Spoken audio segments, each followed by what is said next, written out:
이번 시간에는 역학적 시스템에 대한 내용을 알아보려고 합니다. 우리가 살고 있는 세계는 크게 세 가지 시스템이 서로 상호작용하며 이루어져 있다고 표현하는데, 먼저 지구 시스템은 지구를 이루는 요소들이 상호작용하는 시스템으로 중학교에서 배운 직권, 수권, 기권, 외권, 생물권 등의 내용을 포함합니다.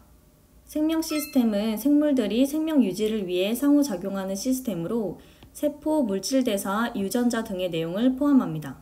마지막으로 오늘 배울 역학적 시스템은 물체 사이에 여러 가지 힘이 상호작용하는 시스템으로 힘, 물체 운동, 충돌 등의 내용을 포함합니다. 이번 시간에는 역학적 시스템 중에서 여러 가지 힘의 종류를 살펴보고 특별히 중력이라는 힘의 영향을 받는 물체 운동에는 어떤 것이 있는지 알아보겠습니다.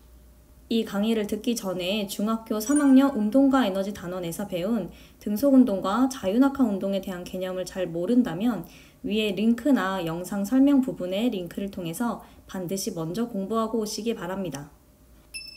먼저 힘이란 물체에 작용하여 물체의 모양이나 운동 상태를 변화시키는 요인으로 힘의 단위로는 뉴턴을 사용합니다. 어떤 물체에 힘이 가해지면 물체의 모양이 변하기도 하고 또는 가만히 정지해 있는 물체에 힘이 가해지면 물체가 운동하면서 운동 상태가 변하기도 합니다. 물체에 작용하는 힘에는 여러 종류가 있는데 대표적으로 전기력, 자기력, 중력 등의 힘과 마찰력, 탄성력 등의 힘이 있습니다. 전기력과 자기력은 중학교 2학년 때 전기와 자기라는 단원에서 배웠었는데 전기력, 자기력, 중력은 두 물체가 접촉하지 않고 멀리 떨어져 있어도 작용하는 힘입니다.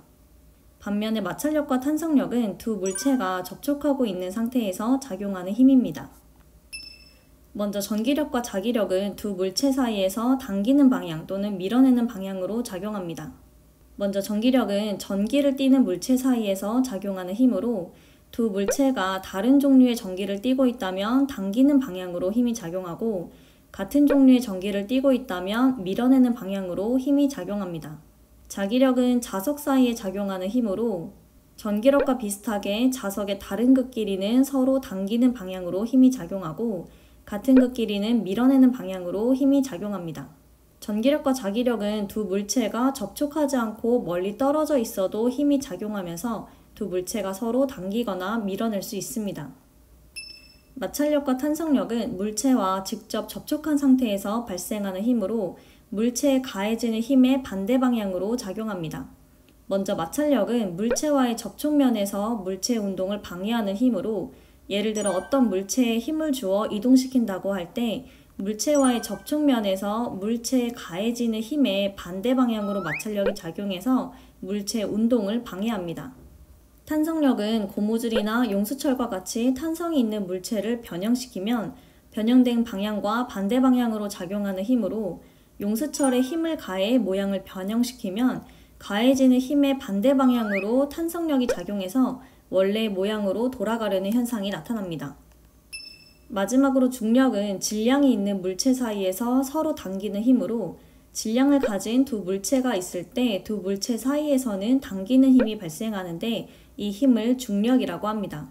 두 물체 사이의 거리를 R이라고 할 때 두 물체 사이에서 작용하는 중력은 이런 식으로 나타낼 수 있습니다. 여기서 G는 중력상수라고 하는 일정한 상수인데 여기에다가 물체 A와 B의 질량을 곱한 값을 두 물체 사이의 거리의 제곱으로 나눈 것이 두 물체 사이에 작용하는 중력의 크기입니다. 어려워 보이지만 간단하게 생각해보면 물체의 질량이 클수록 그리고 두 물체 사이의 거리인 R이 짧을수록 두 물체 사이의 중력이 커지게 됩니다. 질량이 있는 모든 물체라면 중력이 작용하는데 왜 일상생활에서 물체끼리 서로 끌어당기거나 하는 일이 발생하지 않는 걸까요? 그 이유는 중력상수 G가 6.67 곱하기 10의 마이너스 11제곱으로 굉장히 작은 숫자이기 때문에 웬만한 질량을 곱해도 중력값이 매우 작아서 물체 사이에 당기는 힘이 느껴지지 않는 것입니다. 따라서 지구처럼 행성 정도의 질량은 되어야 중력값이 의미 있는 크기가 되므로 지구와 물체 사이에서는 끌어당기는 힘이 느껴지게 됩니다. 그렇다면 중력에 대한 특징을 몇 가지 알아봅시다. 중력은 물체 사이에서 서로 당기는 힘이므로 지구가 높이 있는 사과를 당기는 힘만큼 사과도 지구를 당기고 있습니다. 즉, 두 물체 사이에서는 같은 힘으로 중력이 작용하는 것입니다. 그러면 왜 지구가 사과 쪽으로 끌려가지는 않는 거냐고 질문하는 친구들이 종종 있는데, 사과에 비해서 지구의 질량이 압도적으로 크기 때문에 둘 사이에 서로 당기는 힘이 작용할 때 상대적으로 질량이 작은 사과가 지구 쪽으로 끌려가는 것입니다. 사과뿐만 아니라 지구상에 있는 모든 물체는 지구의 질량에 비해서는 매우 작으므로 지구와 물체 사이에 작용하는 중력 때문에 물체가 지구 쪽으로 끌려가게 됩니다. 그래서 일반적으로 중력의 의미를 지구가 물체를 당기는 힘이라고 사용하기도 하는 것입니다. 중력에 대한 특징 두 번째로, 지구와 어떤 물체 사이에 작용하는 중력의 크기를 측정한 것을 그 물체의 무게라고 합니다. 방금 전에 살펴본 두 물체 사이에 작용하는 중력의 크기를 구하는 식에서 한 물체를 지구라고 한다면 M에는 지구의 질량을, R에는 지구의 반지름을 대입할 수 있습니다. 물론 R은 지구 중심에서부터 물체 사이의 거리이기 때문에 지구 반지름에다가 지표면에서 물체까지의 높이를 더한 값을 넣어야 하지만, 아무리 지표면으로부터 높이 있는 물체라고 하더라도 이 높이에 비해서 지구 반지름이 월등하게 크기 때문에 지구 중심과 물체 사이의 거리를 그냥 지구 반지름으로 대신해서 사용할 수 있습니다. 이렇게 중력 상수와 지구의 질량, 지구의 반지름을 대입하면 9.8이라는 수치가 되어 지구와 물체 사이에 작용하는 중력의 크기를 이렇게 간단한 식으로 나타낼 수 있습니다. 여기서 물체의 질량은 물체가 가진 고유한 양을 의미하며 질량의 단위로는 그램 또는 킬로그램을 사용합니다. 예를 들어 질량이 1kg의 물체가 있다면 지구가 물체를 당기는 힘, 즉 중력의 크기는 물체 1kg에다가 9.8을 곱한 9.8N이 됩니다. 중력의 크기는 저울로도 측정할 수 있는데, 저울에 물체를 올려놓으면 물체가 중력에 의해서 저울의 바닥면을 누르게 되는데, 그 크기를 측정한 것이 바로 무게입니다. 즉, 무게는 질량을 가진 물체가 중력에 의해서 저울을 누르는 힘, 물체에 작용하는 중력의 크기가 곧 물체의 무게이며, 무게의 단위는 뉴턴입니다. 하지만 저울에 표시되는 값은 질량의 단위인 그램인데요. 우리가 사용하는 저울은 무게를 측정한 다음에 9.8을 나누어서 물체가 가진 고유한 질량을 표시해주는 것이기 때문입니다. 질량이 있는 모든 물체에는 중력이 작용하므로 물체를 가만히 놔두면 중력에 의해서 아래로 떨어지는 운동을 합니다. 물체에는 아래쪽으로 중력도 작용하지만 위쪽으로 운동을 방해하는 공기 저항도 작용합니다. 하지만 공기 저항이 없다고 가정하면 물체는 오로지 중력에 의해서 속도가 일정한 비율로 증가하는 가속 운동을 하면서 떨어지게 됩니다. 이처럼 공기 저항이 없다고 가정할 때 물체가 중력에 의해서 연직 방향으로 떨어지는 운동을 자유낙하 운동이라고 합니다. 자유낙하 운동에서 물체의 속력을 측정해보면 시간에 따른 속력의 변화가 직선 형태의 그래프로 나타납니다. 물체가 떨어진 지 1초 후에는 속력이 9.8이고 2초 후에는 19.6으로 속력이 1초마다 9.8m/s씩 일정하게 증가하는 운동을 합니다. 따라서 그래프의 기울기를 계산해보면 9.8m/s를 1초로 나눈 9.8m/s 제곱이 됩니다.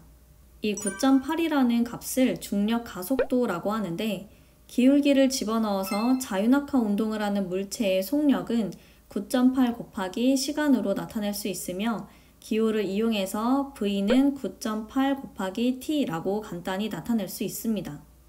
이와 같이 중력에 의해서 자유낙하 운동을 하는 모든 물체는 속력이 1초에 9.8m/s씩 빨라지는 운동을 합니다.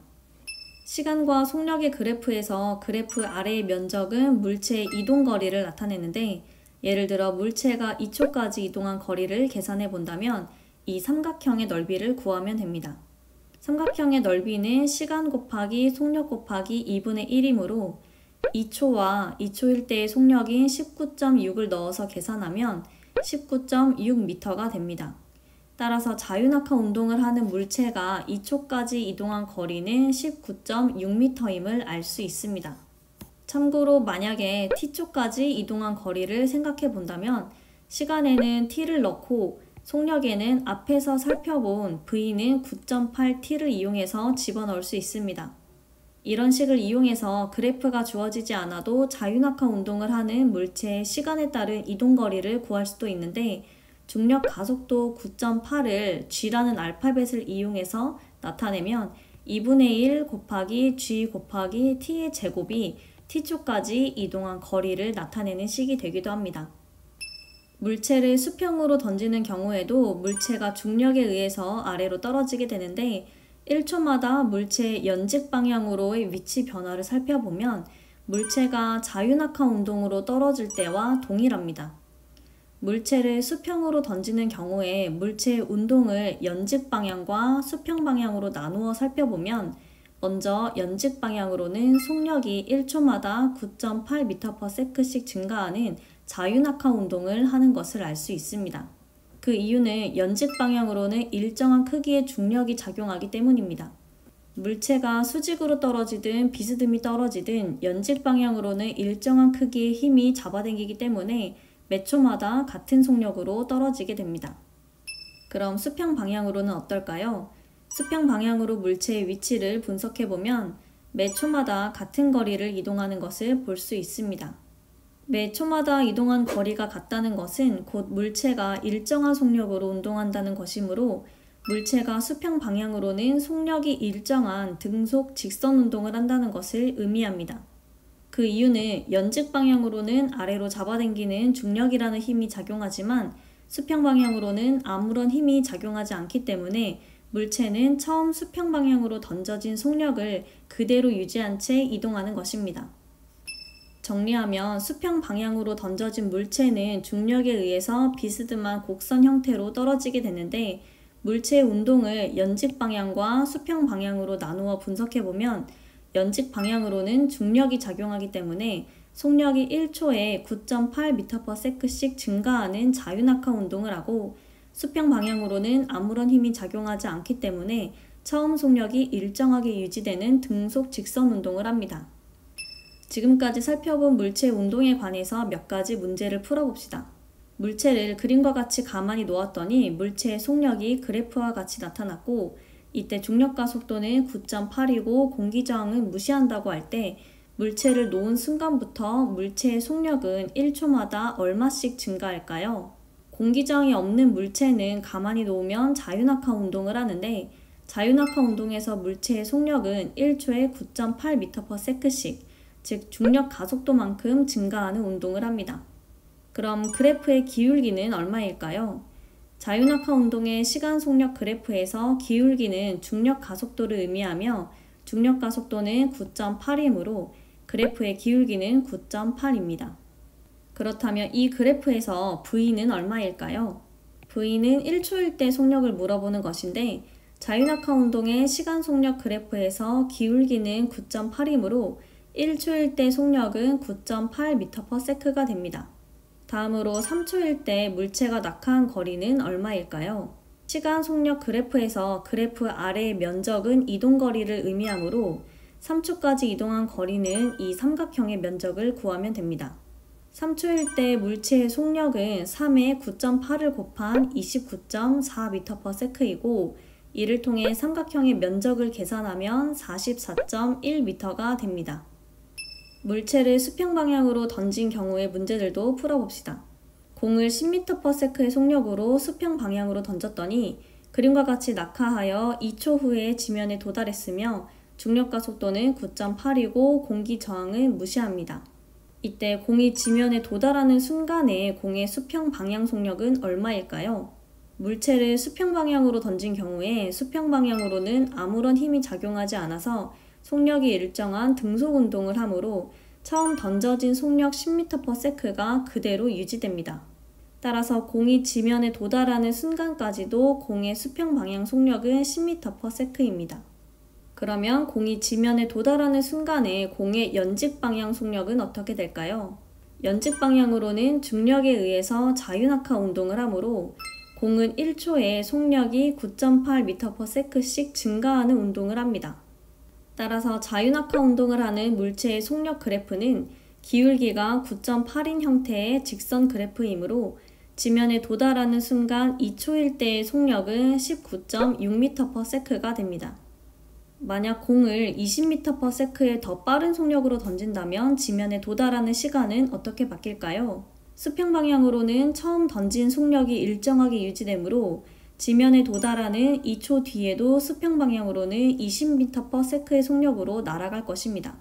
하지만 지면에 도달하는 시간은 수평 방향으로의 속력이 아니라 연직 방향으로 떨어지는 속력에 의해서 결정됩니다. 수평 방향으로는 던지는 속력이 증가하더라도 연직 방향으로는 여전히 같은 크기의 중력이 작용하기 때문에 연직 방향으로의 속력은 변하지 않습니다. 따라서 수평 방향으로 던지는 속력이 증가하면 이렇게 수평 방향으로 땅에 떨어지는 위치가 멀어질 뿐 연직 방향으로 떨어지는 속력은 동일하므로 지면에 떨어지는 시간은 변하지 않습니다. 또한 물체의 질량을 증가시키거나 감소시켜도 지면에 떨어지는 시간은 변하지 않습니다. 자유낙하 운동을 하는 모든 물체는 질량에 상관없이 동시에 떨어지는데 자유낙하 운동을 하는 모든 물체는 매 순간 같은 속력으로 떨어지기 때문입니다. 농구공 대신 볼링공이나 깃털을 떨어뜨려도 자유낙하하는 물체는 매 순간 같은 속력으로 떨어지다가 동시에 지면에 도달하는데 지구와 물체 사이의 중력을 계산하기 위해서 중력 가속도 상수와 지구의 질량, 지구의 반지름을 대입하면 중력은 9.8에다가 물체의 질량을 곱한 만큼의 크기가 됩니다. 그러면 이 식에 따라 질량이 큰 물체는 물체에 작용하는 중력도 더 커지니까 더 빨리 떨어지는 것 아닌가요? 하고 질문하고 싶은 친구들이 있을 것 같습니다. 만약에 질량이 1kg의 물체와 2kg의 물체가 떨어진다면 위 식에 따라서 1kg의 물체에는 9.8N의 중력이, 2kg의 물체에는 2배인 19.6N의 중력이 작용할 것입니다. 그러면 질량이 클수록 중력이 크니까 더 빨리 떨어지는 걸까요? 그렇지 않습니다. 예를 들어 질량이 1kg의 물체를 10N의 힘으로 수평 방향으로 밀고 있다고 해봅시다. 만약 질량이 2kg의 물체를 같은 속력으로 밀고 싶다면 10N의 같은 힘을 주어야 할까요? 질량이 2배로 늘었는데 같은 크기의 힘을 준다면 물체를 미는 속력은 더 느려질 것입니다. 질량이 2배가 되었으면 물체에 가하는 힘도 2배가 되어야 이론적으로 물체를 같은 속력으로 밀 수 있습니다. 이처럼 물체의 질량이 커지는 만큼 물체를 당기는 힘인 중력도 그에 비례하여 커지므로 자유낙하하는 모든 물체는 매 순간 같은 속력으로 떨어지는 것입니다. 다시 이 식으로 돌아가서 9.8이라는 수치는 중력을 받아 떨어지는 물체의 가속도, 즉 시간당 속도 변화량을 의미하기도 하는데 자유낙하하는 모든 물체는 1초의 속력이 9.8m/s씩 증가하게 되고 자유낙하하는 모든 물체의 시간 속력 그래프는 물체의 질량에 관계없이 모두 기울기가 9.8인 직선 형태의 그래프로 나타나게 됩니다. 오늘은 이렇게 중력에 대한 특징과 중력에 의해서 나타나는 물체의 운동에 대해서 알아보았습니다. 등속운동과 자유낙하 운동에 대한 기본적인 내용들은 이전 영상에서 참고할 만한 부분들을 영상 설명에 적어두었으니 반드시 참고하시기 바랍니다.